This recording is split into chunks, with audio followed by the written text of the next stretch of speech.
Okay, welcome back to our Lit 4 class, week 5. We'll be talking about our three stories, a New England Nun, A&P, and the comeback.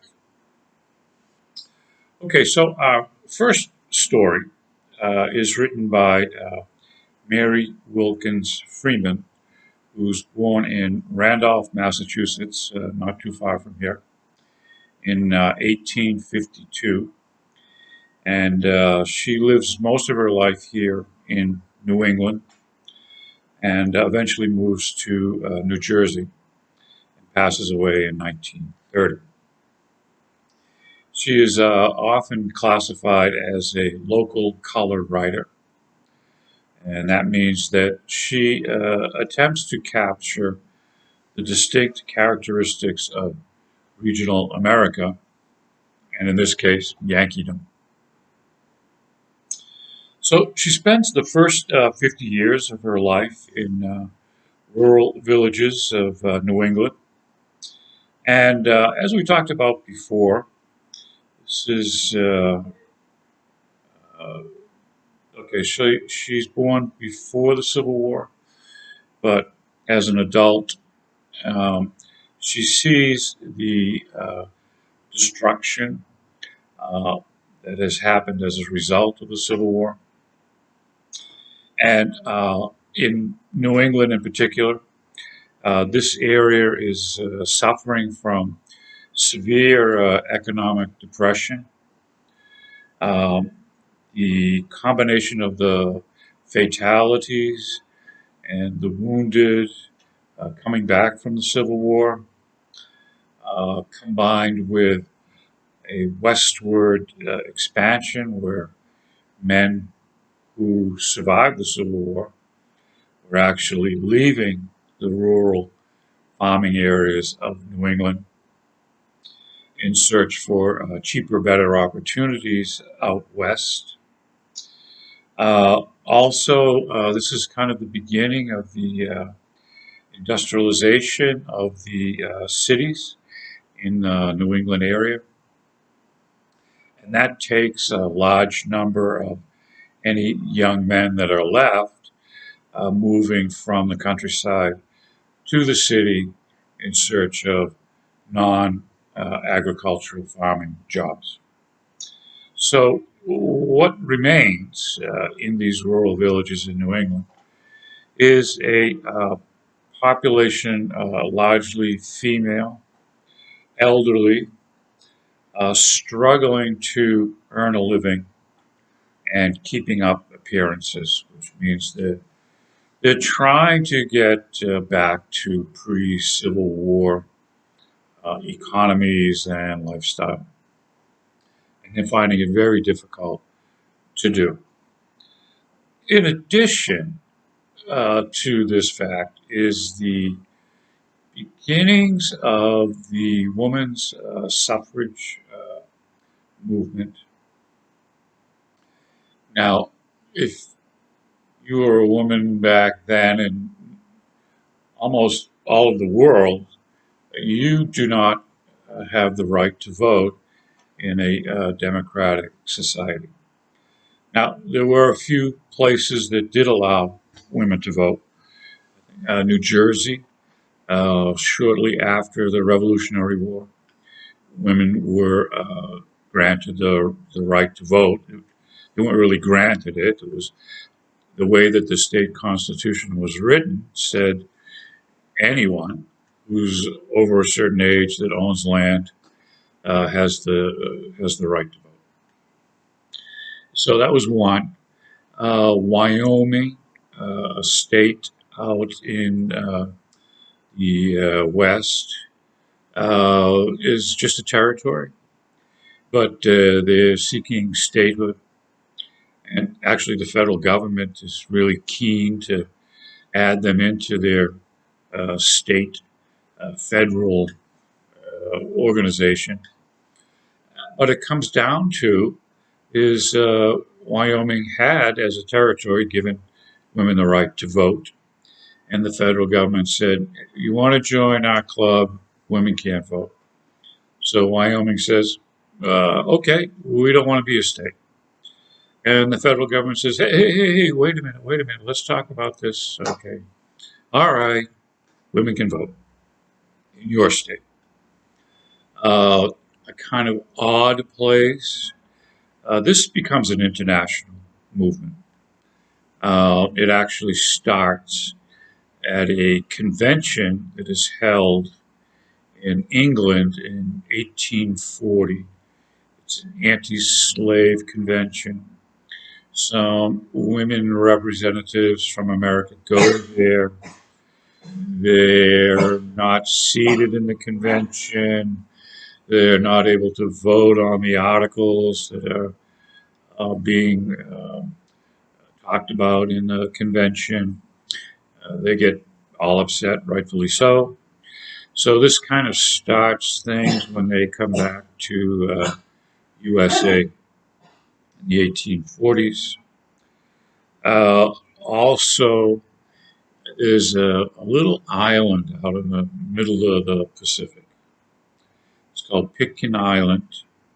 It's the scene, a true story of the mutiny on the Bounty. If you've ever read that book or seen that movie, ship captain's kind of a jerk, and his crew throws him overboard with all of his followers, give him a boat, say we're taking over the ship, and it's called a mutiny, and they land on this little sort of deserted island called Pitcairn Island, and that's where they hide out from the authorities for years.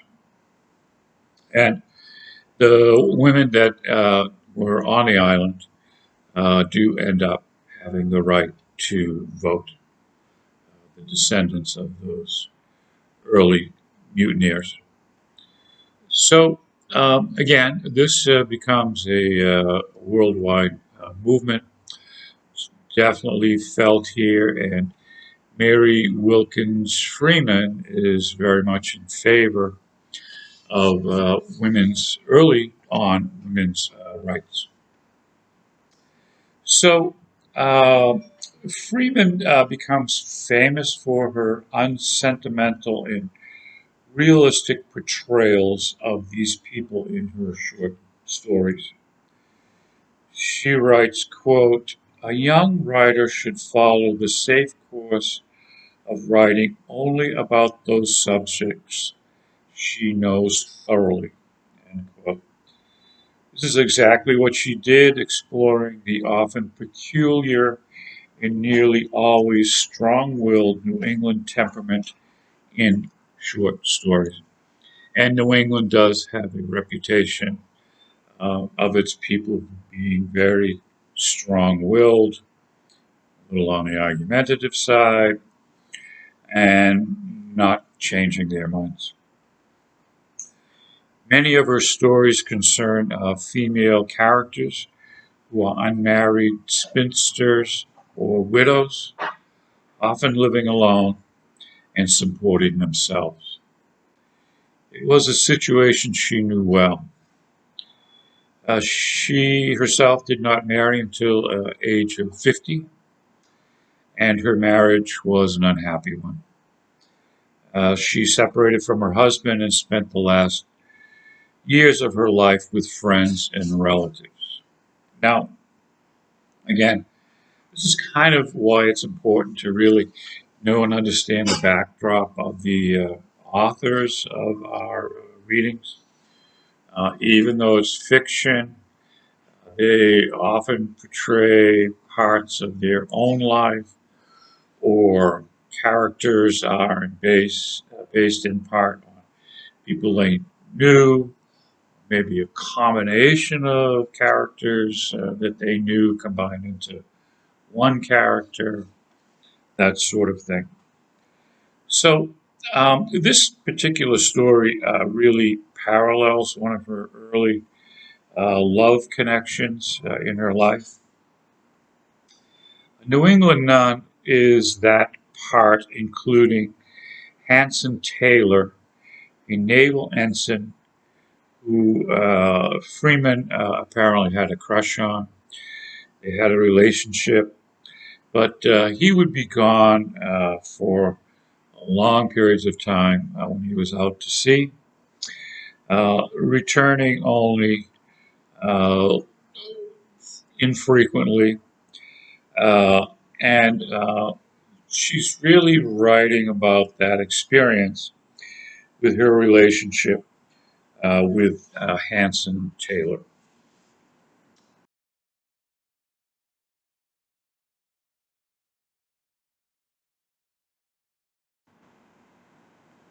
So, Wilkins Freeman starts off her story, and it's in the afternoon. She's in her house. She's very busy doing some kind of sewing. It's called quilting. And the name of our first character is Louisa Ellis. And she's sitting by the window and she's doing this thing called quilting, which is you make a blanket covering out of a patchwork of different materials, sew them all together. They had these, sometimes women would get together and do this. It's called a quilting bee, where they would make their families these quilts, these very warm blankets for the wintertime. You still find them today. They're very valuable.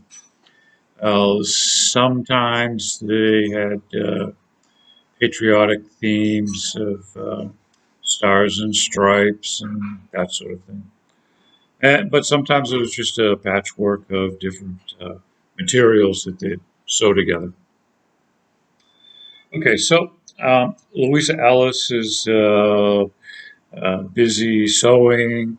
She's a very dainty lady, um, very obsessive about cleanliness, polishing things, cleaning windows, doesn't like any dust. Everything has its place. Everything's put in order.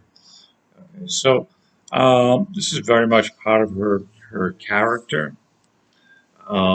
She has been waiting for her future husband.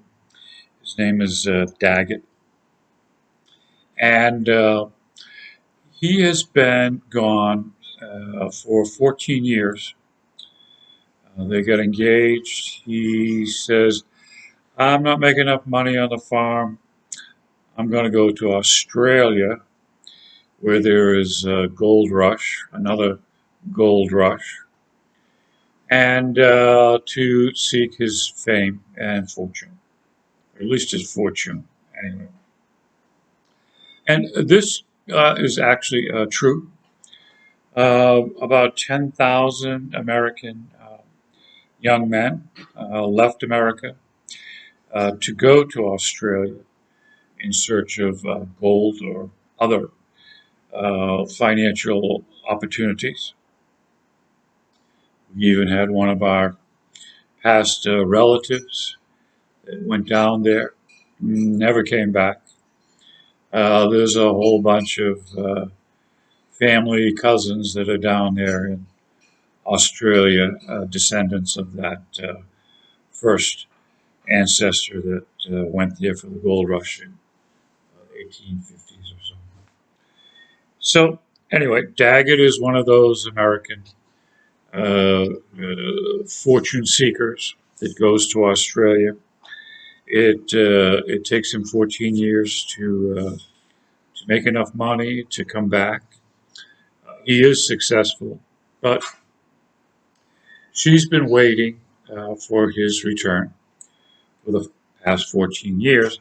She's been living alone, taking care of herself, taking care of her house, uh, and she has been become very settled in her ways of doing things. So, nevertheless, um, Daggett comes back. They are starting to prepare for the marriage, which is a month or so away. And he has his own house down the road where he and his mother live, and they have a caretaker that takes care of the mother. And the mother's kind of a cranky old biddy, complaining all the time. A tough old bird, as they say.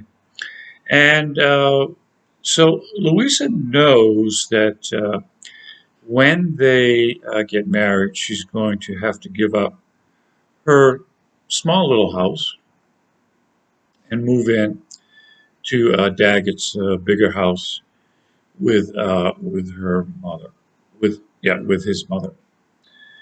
And so she's a little thinks about that a little bit, concerned about how that's going to work out.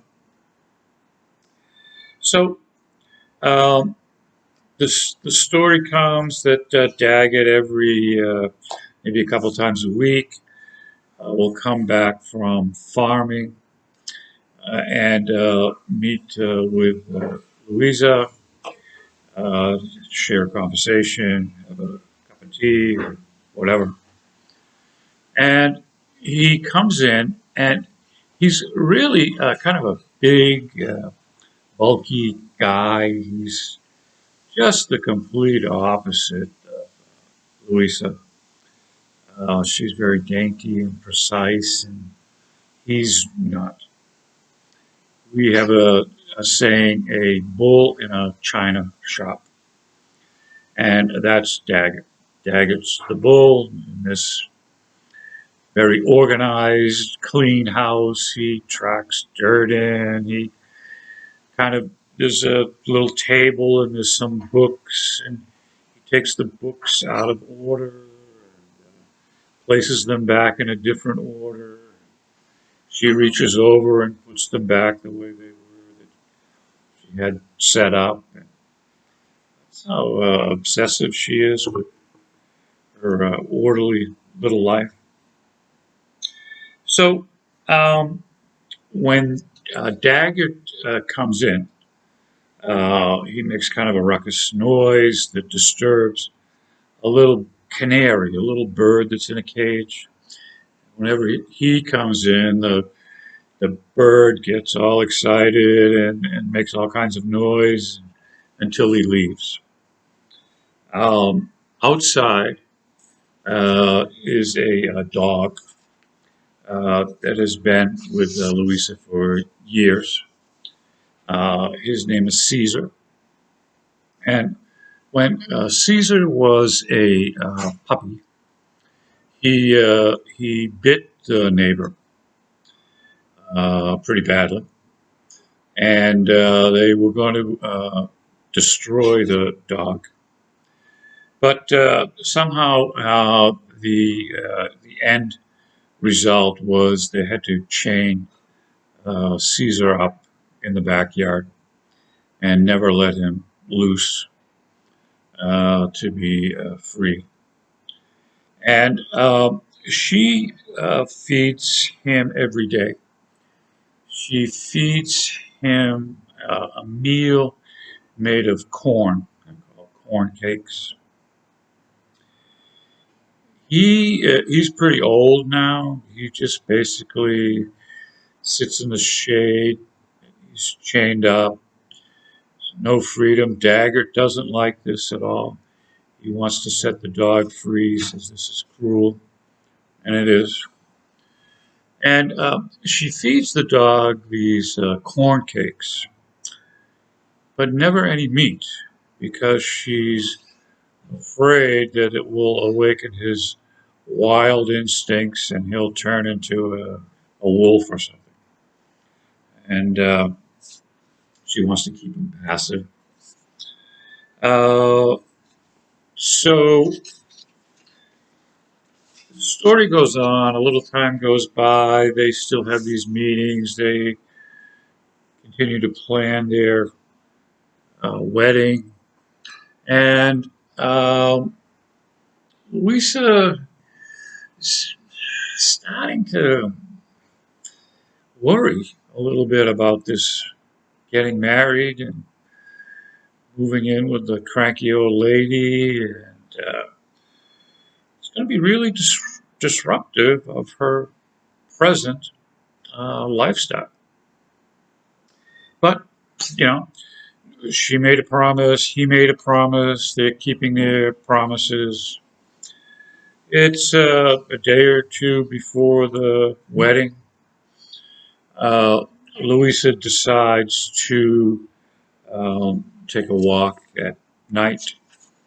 And, it's, again, very descriptive, a very beautiful night. Uh, she is walking along this stone wall, and she talks about the orchard that she's passing by, and the sky, and the air, and very descriptive.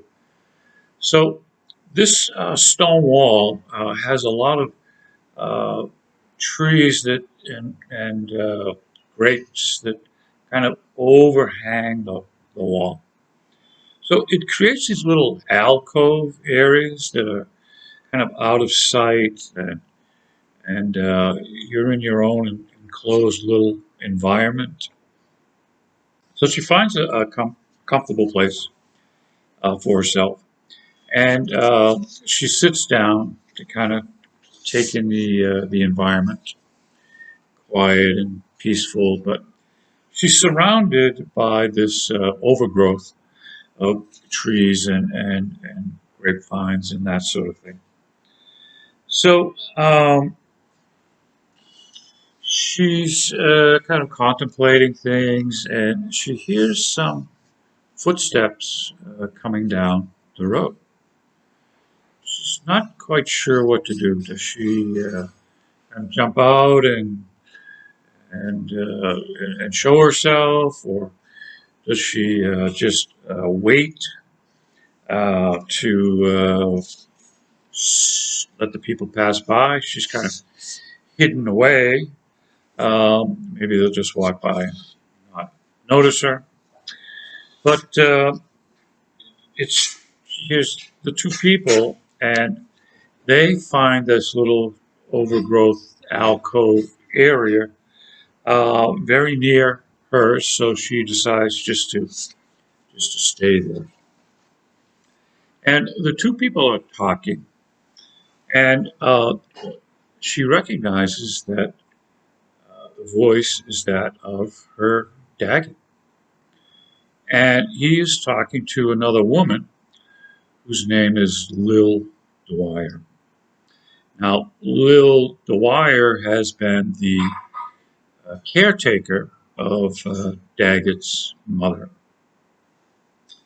So she overhears the conversation, and the conversation says uh, that Lil and Daggett have a kind of a romantic um, situation going on, unbeknownst to Louisa. And Daggett says, "Hey, I made a promise, and I'm going through with it." And Lil says, I understand. And Daggett says, you should find somebody else. And Lil says, I'll never love anyone else but you, and I'm going to leave town. And Daggett says, hey, no, don't do that. We'll just go on with our lives like this never happened, and no one will be the wiser. And I don't want to break Louisa's heart. And that's trying to be an honorable guy, and that's just the way it's going to happen. But Lil, again, very strong character. She says, "No, I made up my mind. I'm going to leave, and I'll never marry anyone because I only love you. Now, Louisa is shocked by this. She doesn't say anything. Uh, the two characters, Daggett and Lil, leave. Louisa goes back home. She thinks about the situation. The next day, Daggett comes over as usual, getting ready for the wedding, making their final plans. And she never mentions that she overhears the conversation from the night before. Somehow she becomes very tactful and diplomatic. And basically, she says to Daggett, you know, really set in my ways here. Moving in with your mother to the big house is going to be really disruptive. I like my things. I like my lifestyle. I don't want to go through with the marriage. Okay, Daggett's off the hook. He doesn't have to say anything. And basically, um, Louisa does spend the rest of her life alone with her things as she wants uh, till the end of the story. So, a couple of symbolism things. Caesar is chained to his small little piece of the world. I guess you could say Louisa, by her choice, decides to chain herself to her created world for the past 14 years. And so basically, this is where the story ends. Uh, and the analogy is Louisa sat prayerfully numbering her days like an uncloistered nun. So she, in a way, her lifestyle has become that of a religious female called a nun that would just stay in a church environment for the rest of her life. So that's basically the summary of the story. And so this really does parallel uh, our author's life in many ways. Okay.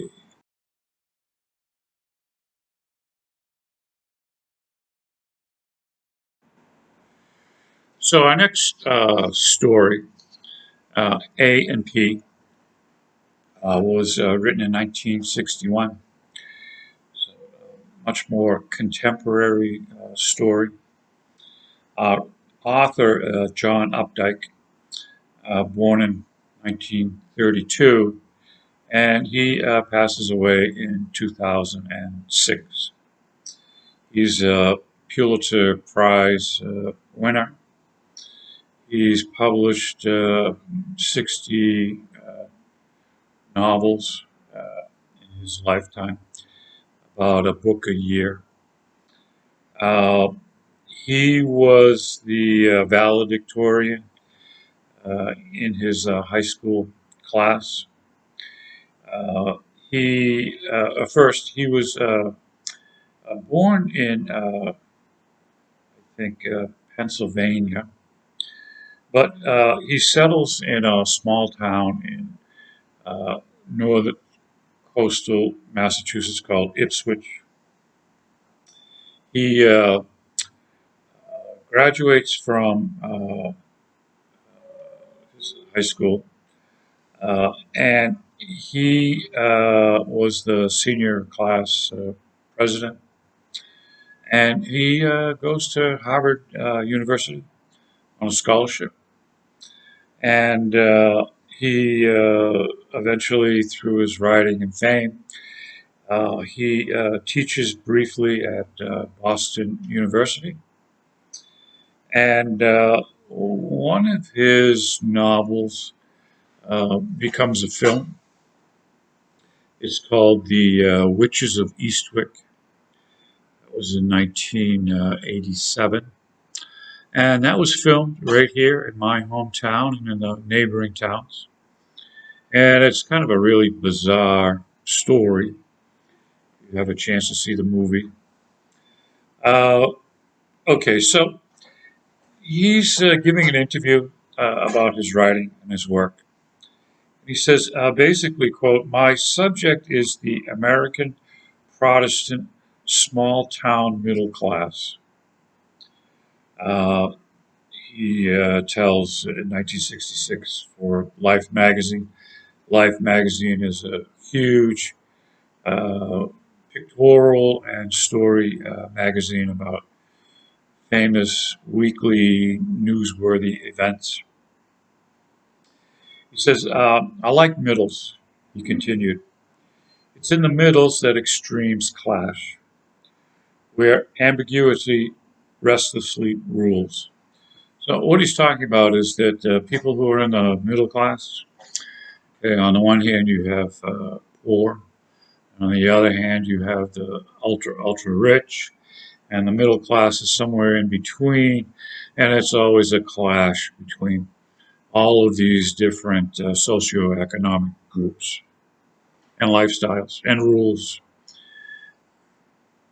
Okay, so somewhat based on a true story. As a kid, he does work as a clerk in a supermarket. And in America in 1960s, 70s, is a large franchise supermarket chain called A&P. It was a company that originally was a seller of tea. They branched out and became a supermarket, something like a Spar or like the Spars that you have in Europe, uh, or the Aldi. Okay, so he's a clerk. It's near the coast, but not on the coast. So maybe one town inland from the coast. So three girls, uh, young girls, walk into the local A&P grocery store, and our narrator is 19 years old, and he sees the girls walking in, and they're not wearing appropriate clothing, especially during these times, 1960s. They're just wearing their beachwear, their bathing suits. Now, this is not usual. Women coming from the beach and men coming from the beach, they put on a shirt at least, have decent kind of footwear. This phenomenon where people would just come from the beach and start coming into stores, coffee shops, in just their bathing suits. Was not an isolated incident. It it it pushed store owners and storekeepers to put signs outside their stores that said, "Have a shirt, no bare feet." Uh, you have to be dressed appropriately to come into the store. But these three girls come into the store barefoot, just wearing their bathing suits, cause a stir. Okay. Uh, Sammy is our narrator, and he's 19 years old, uh, but he doesn't really have a lot going on. Um, he, I'm not sure if he's college bound or not.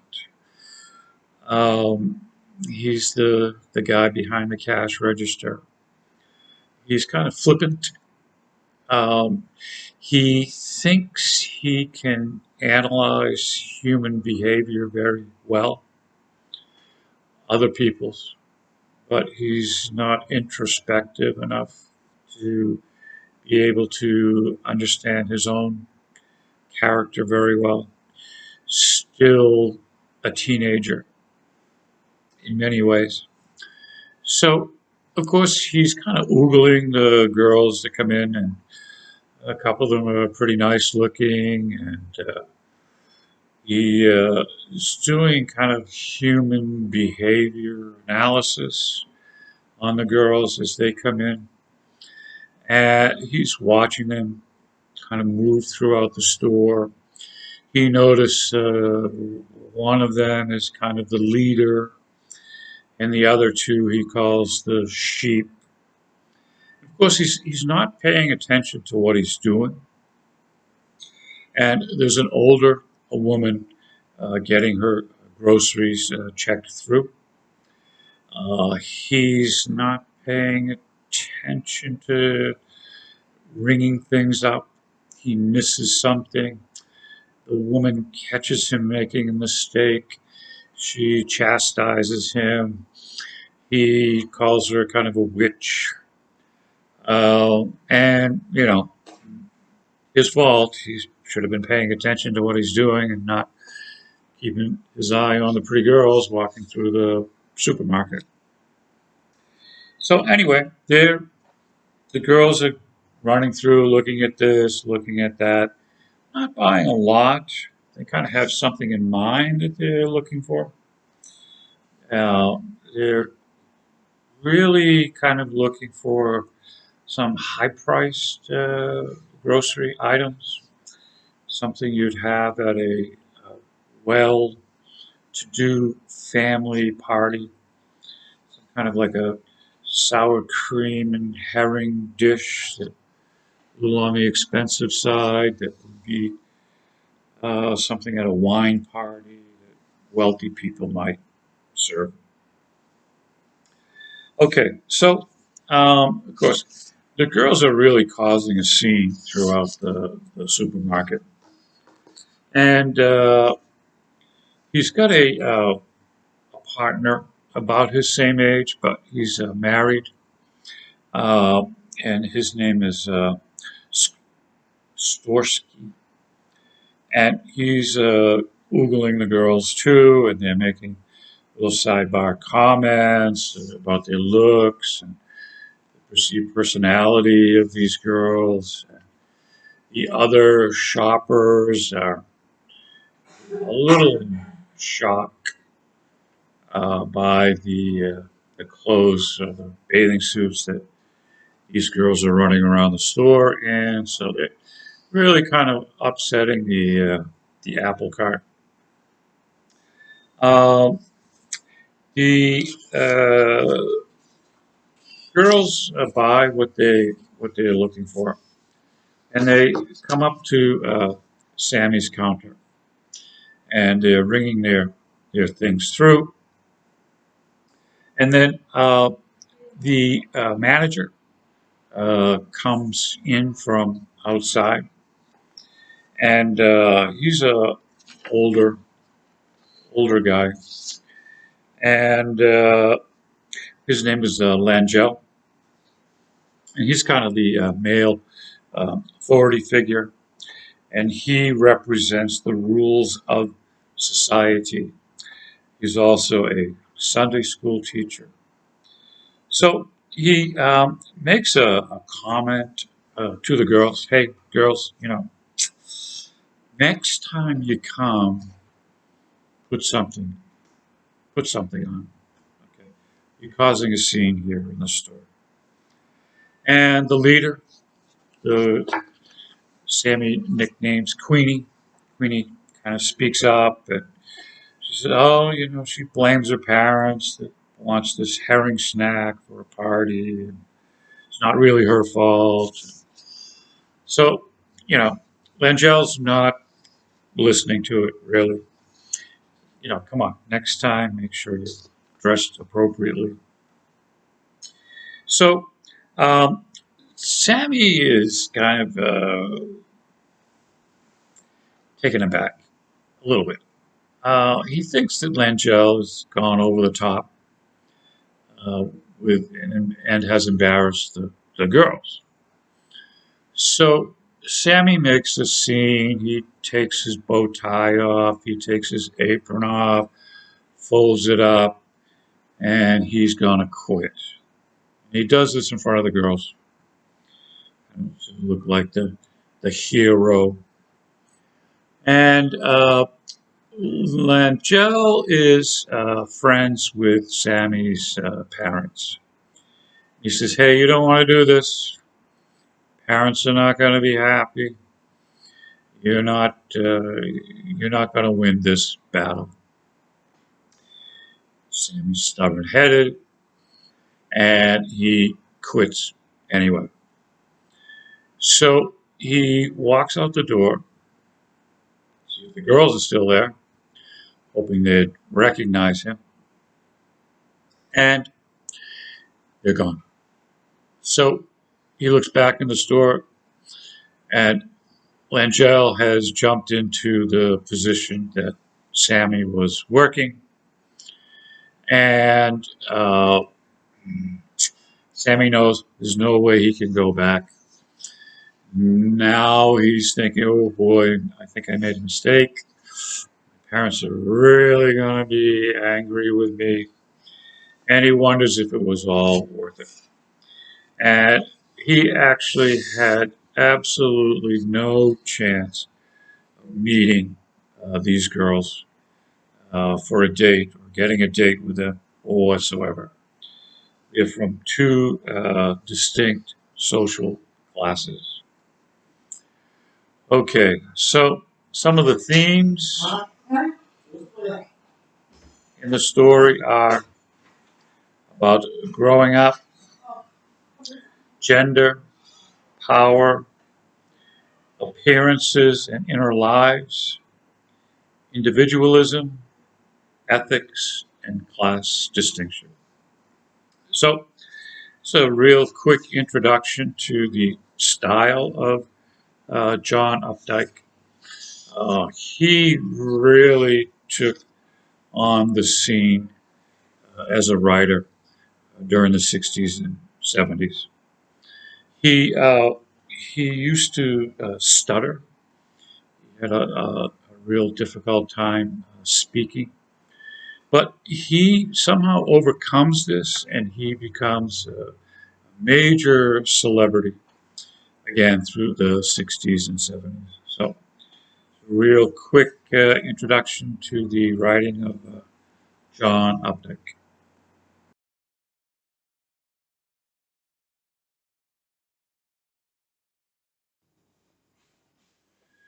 So, our next story is called The Comeback by Elizabeth Van Steenwyk.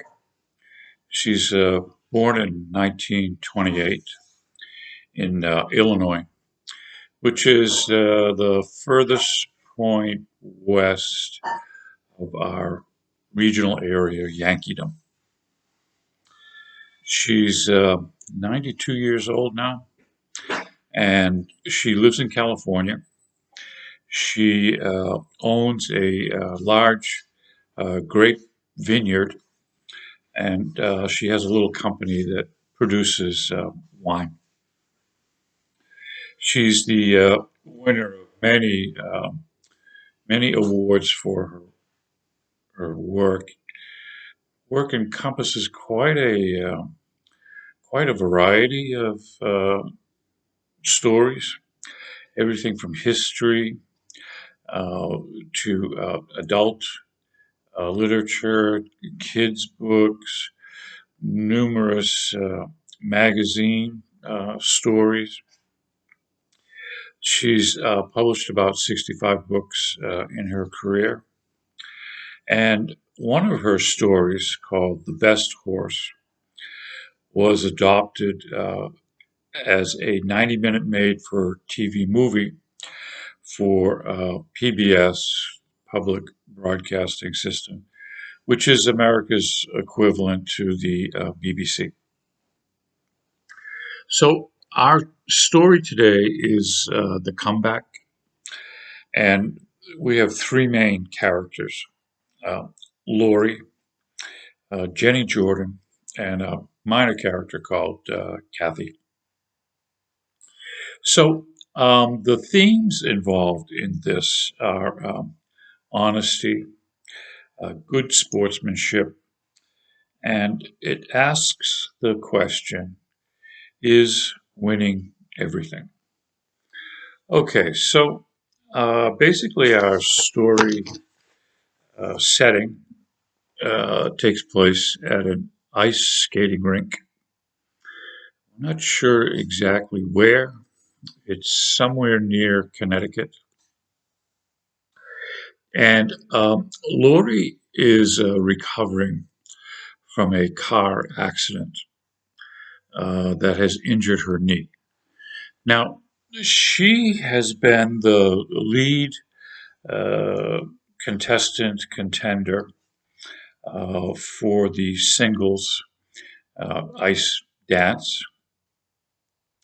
She has the possibility, if she wins tonight's contest, to go on eventually to the Olympics, which is her goal. So she's done well up to the point of the accident. She's had to take 6 months off to recover, and it is healing, but it's still her knee is still very tender. She has to be very careful about what she does. Now, it's called a routine, is what when the girls go skating on the ice, a dance routine. And there are two important parts to the dance. One, of course, is the routine itself, and then the other is the accompanying music. So, Lori is preparing to go out onto the ice. She's lacing up her skates. She is welcomed back by the sub character Kathy. Hey, glad to see you back. Good luck to you tonight. We know it's an important event for you.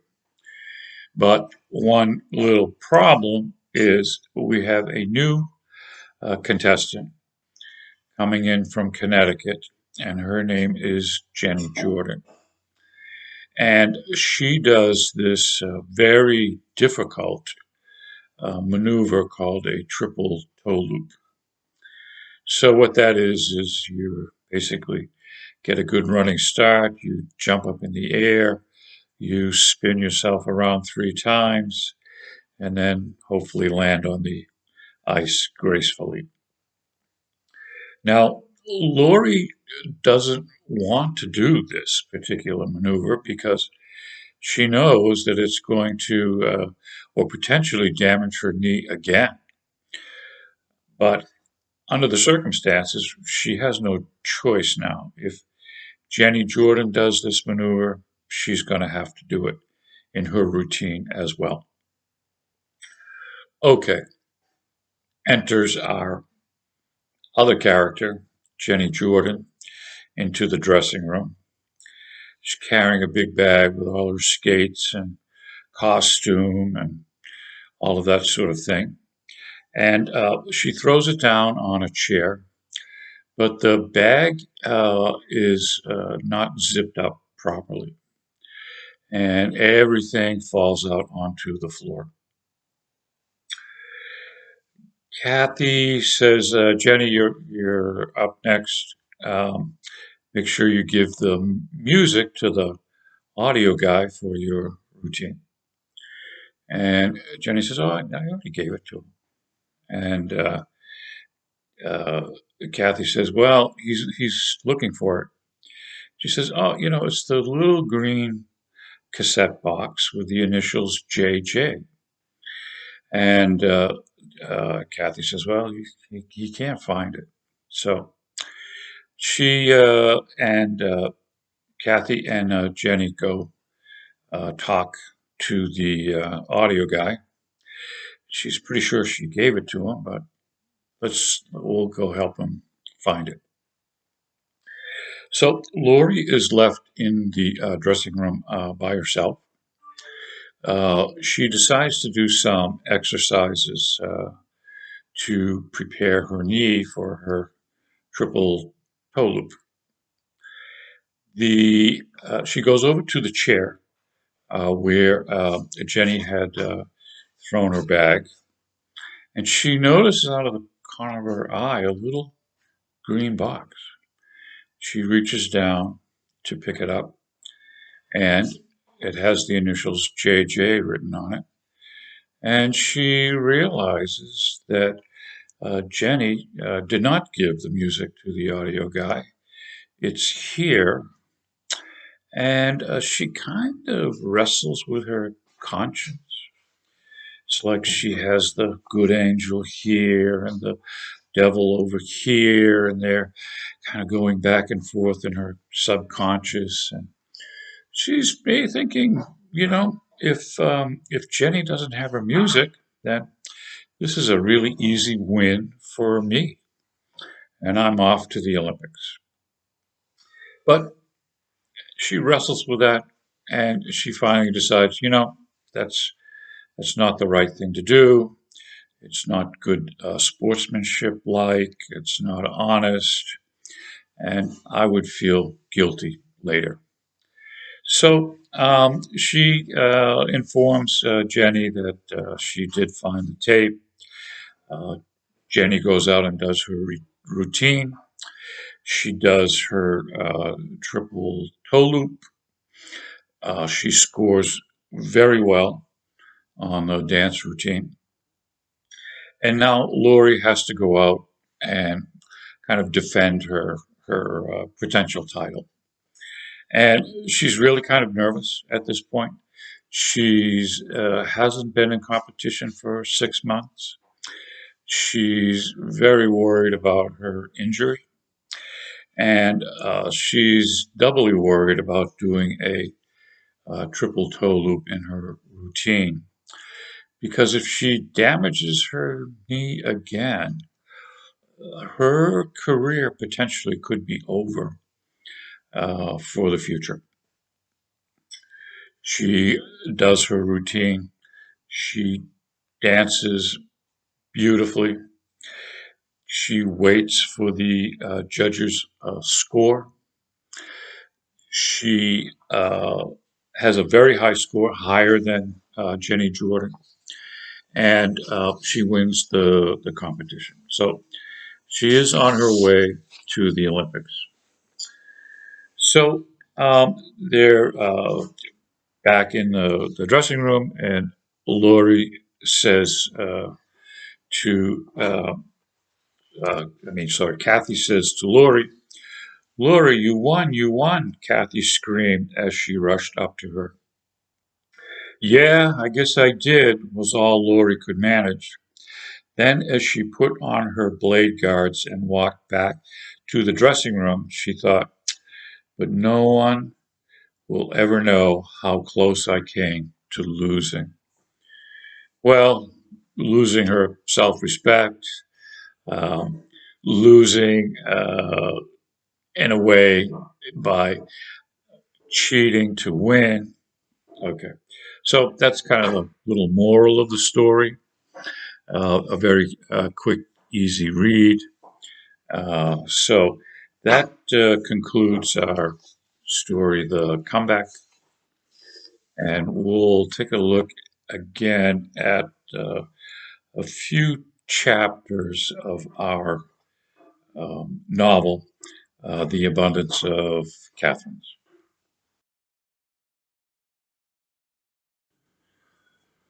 Okay, so we're going to talk about our novel that we're reading, An Abundance of Catherines. And The boys have landed at the at uh, Lindsay's mother's house, um, and they're going to stay there for a while. And Lindsay's mother's name is Hollis, and Hollis wants and is willing to pay the boys to go out and tape record interviews with the local people in the village. Really, it's even smaller than a town. I guess you'd call it a village. And about the factory that are connected to the factory. And she says that she's doing this project for her grandkids, and she doesn't want a gossip fest. Okay, so she doesn't want to really hear the details of the local gossip being thrown into this project. Um, and she's looking for about 6 hours for each individual interview as a backdrop material for her project. Now, when Hollis uh, explains this to Colin and Hassan, um, Lindsay says a swear word. And this area of America is deeply fundamentalist Christian. The church plays a big part in the community. People reference the Bible a lot in their everyday speech, even today.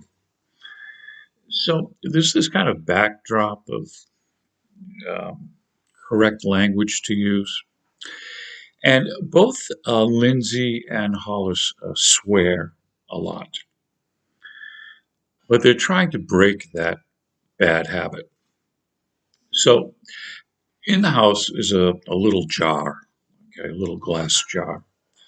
And they've promised each other in a way to break their bad habit that every time they swear, they have to put a quarter, 25 cents, into the swear jar. They call it the swear jar.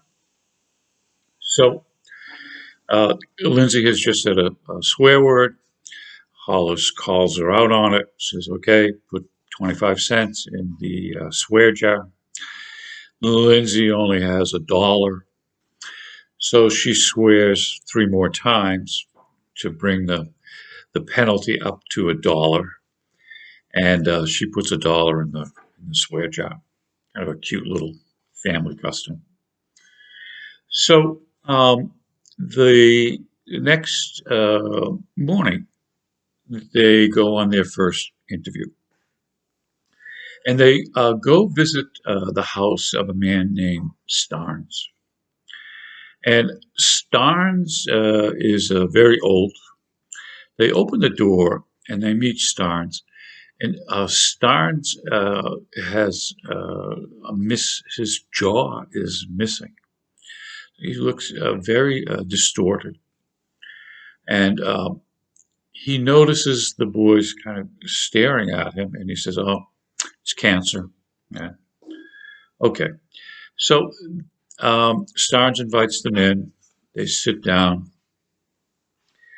Colin must have a super sense of smell because he's kind of coming into the new environment. He smells something again that reminds him of Catherine 19's basement. When they were dating, they used to go hide out and watch movies together. And he starts reminiscing in his mind about those days. So he's not really paying close attention to what's going on. So actually, Lindsay and Hassan conduct the interview. So Starnes is his house has no air conditioning, and it gets really hot and humid in Tennessee in the summertime. So they're there for quite a while, and Colin makes a comment that he's really getting uncomfortable with the heat, and it's really hard to make $100. Okay. Yep, it is. No kidding. It's called work. Okay, so um, Lindsay is, yeah, kind of odd in a way. I mean, with the boys and with her mother, she speaks in one way, but when she's with the old timers, she puts on this really heavy, thick kind of southern accent. We're not quite sure why she does that. I think she's just trying to show that she's a local girl and she kind of behaves within the local code of speech. So, Starnes has stayed in the area for his entire life. He started to work at the factory when he was very young, and he worked there for 60 years. So, of course, now he's retired and he gets a retirement benefit from the factory. And he talks about Lindsay's father, and this is the first mention of a father in the story. His name is Alex, and Starnes calls him kind of a bad name. We don't know the backdrop of Lindsay's father yet, but he doesn't seem to be well liked by anyone.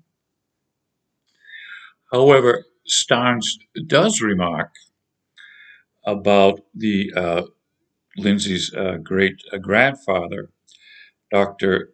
Zinzenvar, who originally came to the area and created the textile mill and hired the local people there.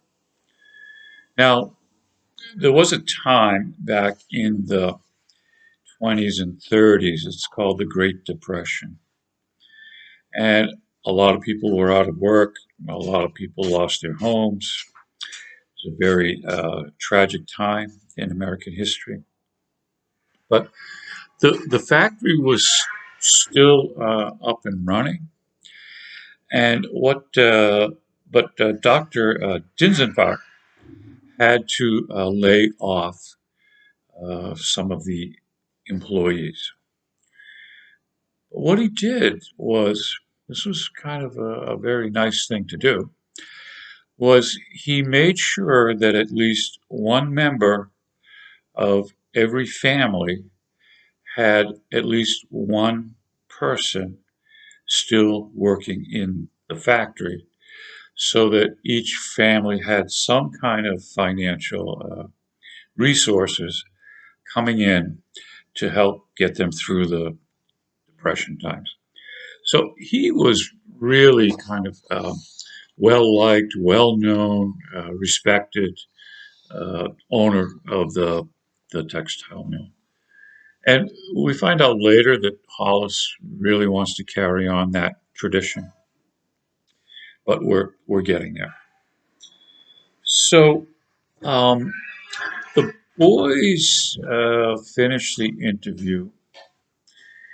The Lindsay wants to go back to the general store where her boyfriend, TOC, is kind of watching over things while Lindsay's out doing the interviews. So she tells Colin and Hassan, hey, get lost. I want to spend some romantic time with the boyfriend. Don't come back until 5:30. So Colin and Hassan jump in the car, drive around the countryside. They're talking, and these two boys have a kind of unusual relationship with each other. They both tease each other somewhat brutally at times, and it comes to a point where they agree and decide that when one of them is teasing the other to a point that touches a real soft spot, that they're going to say a word, and the word is dingleberry, and it means a fool or stupid. And they agree that if one of them says dingleberry, that the other will stop teasing the other boy.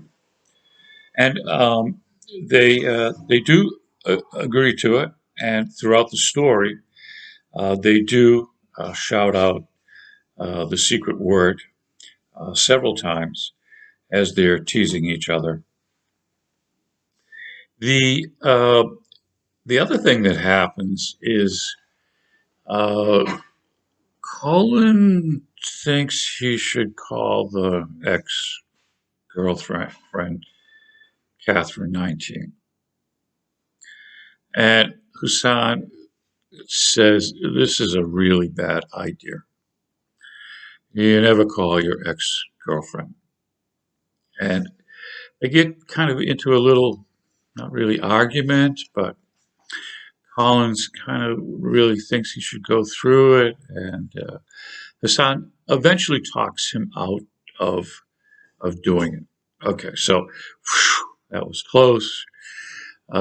Again, Hassan kind of keeps an eye on Colin for these social norms that Colin doesn't seem to have a very good handle on. Okay, so they come back to the gunshot general store on at 5:30, about an hour early. They come in the store, they interrupt Lindsay, TOC, having a kissy face time on the couch. They're truly uh, angry about being interrupted. So the conversation they have with TOC, he realizes now that the boys are going to be staying at the house with Lindsay and Hollis, and he's kind of a jealous guy. And he basically says, uh, if uh, if Colin or Hassan touches Lindsay in any way while they're living with her, I'll kill you. Okay. So, of course, at this point, nobody has any intentions of doing anything of the kind. So, all right. So they go back to Hollis's house, and they have a cookout outside. They're going to eat dinner outside, and this is the first time that Colin sees the backyard to the house, and it's huge. And he's totally amazed at the size of it. Now, he's a city kid. Nobody has a backyard. If you do, it's like 2 foot by 2 foot. Okay, and here's this huge, wide open spaces. So he has a kind of he's kind of amazed by all of this, and he decides to call his parents to let them know where he's staying and that he's all right. So he calls the parents and he says, you know, I'm going to be staying with these nice people. Lindsay and Hollis is her mother, and we're staying here in Gunshot, Tennessee. And the parents are not too happy about this. They know that Colin is severely lacking in not only social skills, but he's too trusting and very naive. So he tries to convince them on his own, but the parents aren't buying it, and they say to him, "Can we speak to Hollis, Lindsay's mother?" And he hands the phone to Hollis, and Hollis is quite uh, gregarious and is a parent too, and she, realizes that she comforts Colin's parents and kind of shows them that they're in a safe place and they'll be fine. So the parents kind of give in and okay, it's okay to stay. Colin's mother hopes that he kind of gets his social skills in order and becomes more of a normal kid. And this staying at the house might be a chance for him to do that. Okay, so they go and going to have their next interview the next day. Hollis is crashed out on the couch. She seems to sleep on the couch at night with the falling asleep to the TV on the home shopping network, covered in papers from her work. And she leaves a note on the kitchen table for the boys for their next interview. And um, I, I think at this one here, they're going to go to an old folks home where some of the lady retirees are living now. And what Hollis wants to do, she says, the 6 hour thing is too much. I basically just want you from now on to ask four basic questions. And so they have to drive for a while. Lindsay goes with them. She knows these four ladies that they're going to interview. And again, they come up to the nursing home. They meet the four ladies. Lindsay is kind of the favored person. And she again breaks into this real Southern accent, acting very differently with them than she does with Colin and Hassan. So, Colin notices this, and the ladies really think that Lindsay is really kind of, they haven't seen her in a while, and they think she's grown up and she's really pretty looking, and, she's kind of the favorite girl. And they, um, they interview the four women, and again, that afternoon they've got free time. So what Hollis has kept telling them is don't come back to the house until 5:30. Well, they get done with the interview early. And of course, uh, Lindsay wants to go back and spend uh, romantic time with her boyfriend. She asked to be dropped off.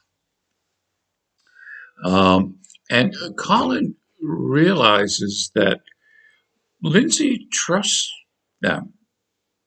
And she, to the point where Colin feels like for the first time in his life, he now has two friends. Okay. So not very good at friend making. Okay. So they kind of go back to the house a little early than they should have. Uh, Hollis is really upset about this. Um, they discover something that the women say that really kind of troubles Lindsay a little bit.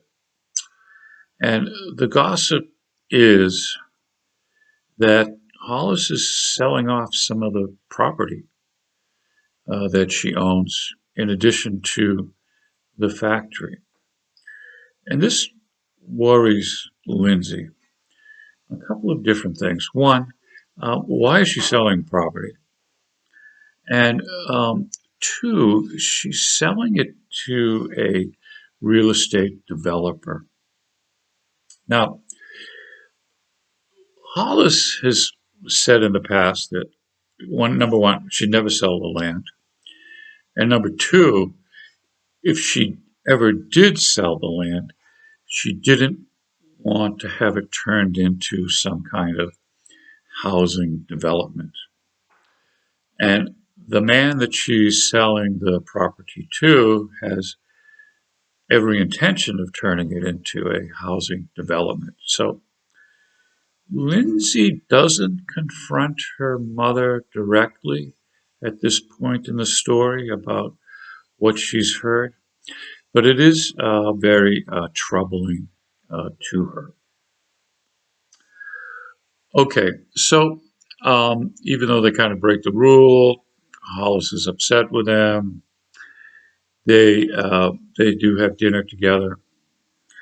Um,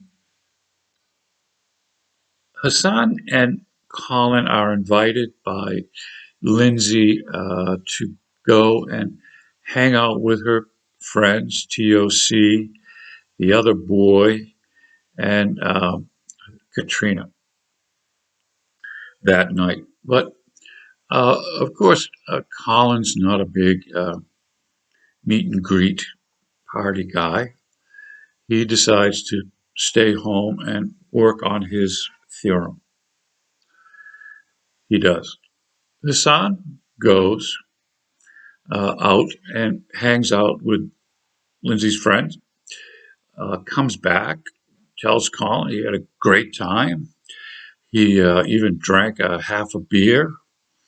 And the other girl, Katrina, has taken a liking to him, and he even kissed her, or she kissed him. So, things are going pretty well for Hassan right now. First girlfriend, first kiss, probably first half a beer he's ever drank, which is considered haram, which is against the religious teachings of Islam. So Hassan is kind of breaking out of his shy routine, and he really enjoyed his time with with TOC and the other two boys and Lindsay out just kind of hanging out in the local town.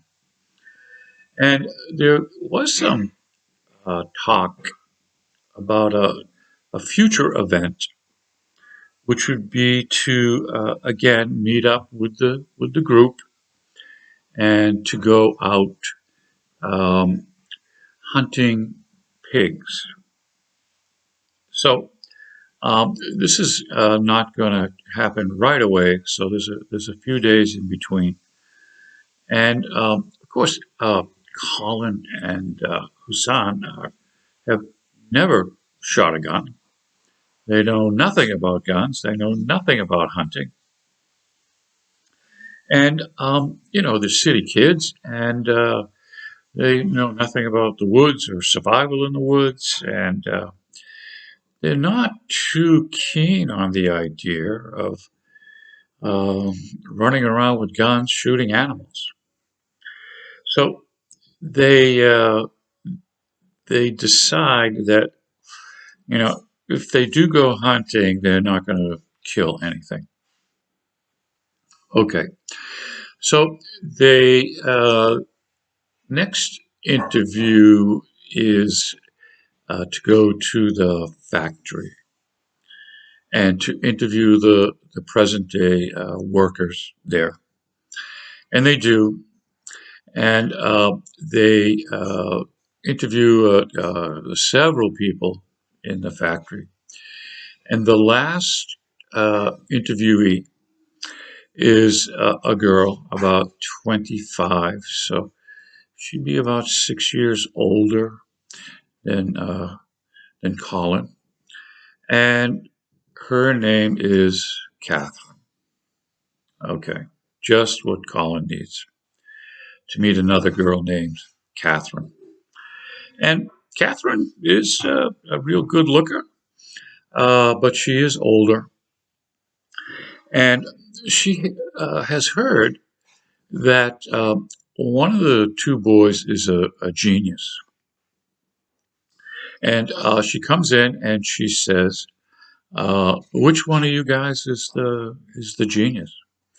And Colin says, "No, I'm not a genius, but you must be referring to me." And she says, "Well, I have a question for you." She says, "You know, when you take a shower, and the shower curtain always seems to get sucked into the shower area rather than being blown out.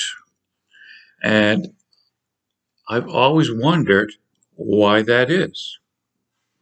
And wouldn't you know, Colin actually has an answer for it. And it has to do with the vortex and wind and shower and barometric pressure and all of that sort of thing. And he explains it to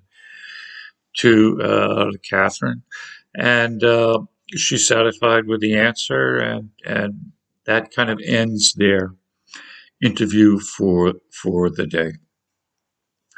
Now, Colin again, and Lindsay and Hassan have finished a little early.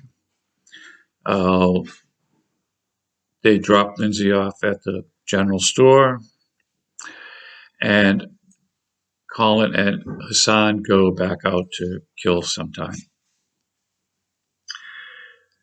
This time, Hassan is not so successful. Colin thinks he should call Catherine 19. They get into a little bit of an argument. Uh, he goes out to a field on this deserted road so he can get reception for his phone. He does indeed call Catherine. She doesn't answer. He leaves her I'm still in love with you message.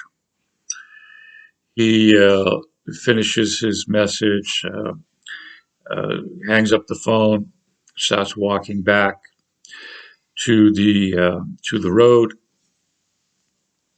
Hassan has already left angrily, and what he does is he goes and picks up Lindsay and then comes back to meet Colin.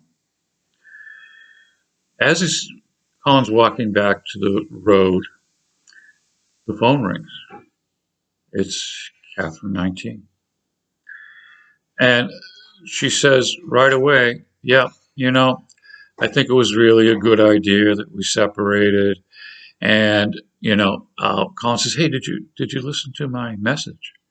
She says, "No, no, no need to. No, we made the right decision. And we probably shouldn't talk again for a while." Now, Colin is absolutely devastated. He he walks out to the road. Uh, Lindsay and Hassan are coming down the road. They pick him up and take him back to the house. And of course, he's crying. He's all upset. There's absolutely no chance for them to ever get back together again. So I think we'll leave off at this point here. We will continue on next week with our new assignment. And that's it for today. So thanks for listening. Talk to you later. Goodbye.